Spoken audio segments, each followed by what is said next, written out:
Solène, comment justement comment il a pu réussir à décoder tous ces hiéroglyphes? Quelle a été la clé de grâce ce secret? à la fameuse pierre de Rosette. Alors, il faut expliquer que nous rions un petit peu parce que nous avons une animatrice qui nous fait des grands mouvements de danse. Exactement. Qui rappellent d'ailleurs les tombes égyptiennes. Olivia Duren, pour ne pas la cacher, ce serait génial qu'elle vienne nous faire ces magnifiques mouvements de danse en plateau. C'est vrai que ça donne donc, pour en revenir à notre pierre de Rosette, en fait, sur cette pierre de Rosette, donc, qui date de l'époque des Ptolémées, eh bien, nous avons trois textes. On a un texte en grec, on a un texte en hiéroglyphe classique, qui était donc l'écriture des scribes et l'écriture des prêtres, et on a un texte en ce qu'on appelle le démotique, c'est-à-dire la manière dont parlaient couramment les Égyptiens. Et comme on connaissait le grec, eh bien, si vous voulez, le Champollion a comparé les mots les uns avec les autres, et il a réussi à déchiffrer les premiers mots. Alors ça s'est fait en combien de temps? Ça s'est fait rapidement ou il a mis... Enfin, ça s'est fait rapidement. Non, quand même. Bon, il s'est penché sur cette pierre de Rosette, il a fait une étude comparative, ce qu'on appelle une étude comparative, donc il a mis quand même un certain temps, mais disons que ça lui a permis d'avoir la clé pour après comprendre comment fonctionnait les hiéroglyphes. Parce que bon, c'est quand même un petit peu compliqué puisque ce sont évidemment des petits dessins. Chaque dessin, ce serait trop simple. Quand vous voyez un oiseau, ça ne veut pas dire voler, forcément. Bon. Donc ça peut. Bon, ça peut être aussi dérobé, dessin après il faut ça chercher peut être dérobé, mais après il y a des associations de dessins les uns avec les autres et qui peuvent donner un sens différent. Puis effectivement, comme il le dit dans le magnéto, ça ne se lit pas forcément de droite à gauche, de gauche à droite, après, de haut en bas. Il y a tout un espèce de mélange pour trouver les significations de ces hiéroglyphes. Alors effectivement, ça nous a quand même permis de nous plonger aussi dans cette histoire de l'Égypte ancienne. Et là, on va parler donc, on va arriver à notre cœur du sujet. Alors évidemment, on a Horemheb, on en a parlé au début d'émission, mais on ne peut pas parler d'Horemheb sans Toutankhamon. Alors Toutankhamon, pourquoi ce nom est si connu? Parce que pour finir, c'est un roi qui n'a vécu que 19 ans, qui n'a pas eu une puissance extraordinaire pendant son pouvoir. Alors qu'est-ce qui fait qu'aujourd'hui, c'est un personnage Toutankhamon qui est complètement collé à cette histoire de l'Égypte?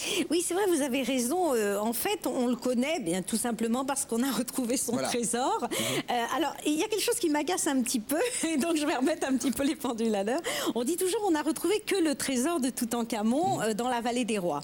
C'est complètement faux. On a retrouvé d'autres trésors. Par exemple, dans la tombe de Yuya et Tuya, qui était apparentée à la grande reine Tiyi, qui était de la même époque, eh bien, on a retrouvé des trésors absolument fabuleux, ne serait-ce qu'un char de Toutankhamon d'ailleurs. Bon. Alors, et qui sont exposés au musée de Toutankhamon qui ont un peu occulté, qui ont un peu mis c'est-à-dire le trésor, il n'a pas été retrouvé dans son intégralité, puisque beaucoup de pièces avaient été pillées par deux pillages successifs dans l'Antiquité déjà, mais le nombre est tellement important qu'effectivement, du coup, ce petit pharaon est rentré dans l'histoire. Vous le disiez très justement, il est mort à 19 ans. Ça, on peut le savoir. Très jeune, malgré tout, même pour l'époque, c'est très jeune. Et donc, vous imaginez bien que quand Horemheb, l'ami, a décidé de le mettre en fait sur le trône, avec probablement la complicité de Haï, qui était une sorte de ministre des Affaires intérieures. Alors Haï et Horemheb travaillaient, on peut dire comme ça, avec Toutankhamon. Ils étaient tous les trois dans le gouvernement. On va faire des abus de langage pour bien comprendre. Et donc ensuite, ce qu'on ne sait pas et ce qu'on va essayer de découvrir, avant d'arriver directement sur Horemheb, c'est comment est mort Toutankhamon. Ça reste aujourd'hui encore une énigme? Alors, c'est une énigme, oui et non. Qu'a-t-on aujourd'hui? Alors, en quelques mots, c'est difficile parce que par exemple, pour vous donner une idée, ça fait 20 ans que je suis plongée dans cette énigme. Donc, je vais essayer de la résumer en 2 minutes. Bon, je me suis aperçue que depuis les années 60, rien n'avait été fait justement sur le sujet. On avait des radios, on avait des comptes rendus qui dataient vraiment, qui étaient très anciens, donc complètement dépassés, parce qu'aujourd'hui, on a quand même des moyens, ne serait-ce scientifiques, qui nous permettent d'avancer. Des scans, l'ADN. Donc, j'avais demandé le scan de la momie de Toutankhamon. Cette momie a été scannée effectivement en janvier 2005, ce qui nous a permis d'ailleurs de découvrir que Toutankhamon avait un problème à la jambe. Alors, est-ce qu'il est mort d'une blessure à la jambe? Moi, personnellement, je n'y crois pas. En revanche, à la tête apparaissent certaines choses suspectes, on va dire, et notamment en bas de la tête, vers les cervicales. On a une sorte d'hématome qui se serait calcifié.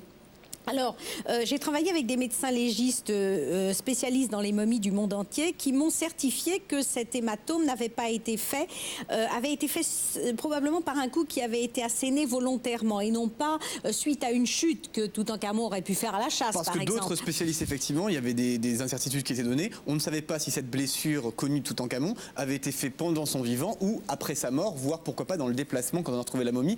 Est-ce que là, oui, on est certain que ce soit fait? Attendez, là je parle c'est pour ça que c'est compliqué, je parle vraiment du coup qui est au niveau des cervicales. On reviendra sur l'autre après. Il y a deux blessures alors.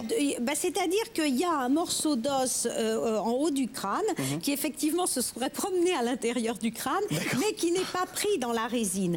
Or, il a probablement été fait post-mortem justement parce qu'il n'est pas saisi dans la résine et que quand on pratiquait la momification, on injectait de la résine par les narines, par tous les orifices.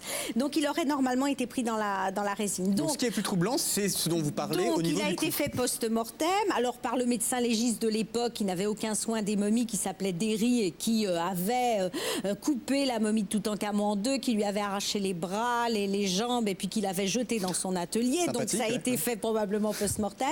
En revanche, ce qui est intéressant, c'est effectivement le cou au-dessus des cervicales qui s'est calcifié, ce qui veut dire que la personne qui était probablement moribonde, Toutankhamon moribond, a probablement vécu au moins 2 mois en s'alimentant suffisamment pour que cet hématome ait pu se calcifier.